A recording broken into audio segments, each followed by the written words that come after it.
கூண்டுக்கிளின்னு ஒரு படத்துல நேர் எதிர் துருவங்களா இருந்த எம்ஜிஆர் அவர்களும் சிவாஜி அவர்களும் சேர்ந்து நடிச்ச படம் கூண்டுக்கிளி. அதுக்கு பிறகு அவங்க சேர்ந்து நடிக்கல. அப்படி 2 உச்ச நட்சத்திரங்கள் சேர்ந்து நடிச்சா எப்படி இருக்கும் அப்படின்னு மக்கள் ஒரு ஏக்கத்தோட பார்த்துட்டு இருந்த அந்த நேரத்துல தான் ராஜ்கமல் இன்டர்நேஷனல் நடிகர் கமலஹாசன் அவர்களினுடைய ஒரு அறிவிப்பு காதுல தேன் பாஞ்ச மாதிரி இருந்தது.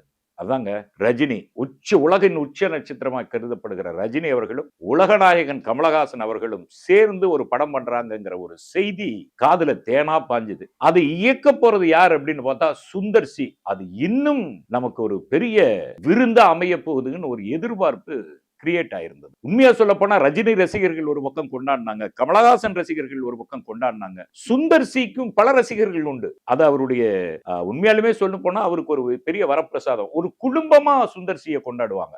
அவங்களும் இவங்க 2 பேர்த்தையும் சேர்த்து இயக்கிறது சுந்தர் சின்னு ஒரு பெரிய கொண்டாட்டமாவே மாறுச்சு. ஆனா அந்த கொண்டாடி தீர்க்கிறதுக்குள்ளேயே ஒரு இடி இறங்கின மாதிரி அந்த கூட்டணியிலிருந்து சுந்தர் சி விலகிட்டாரு.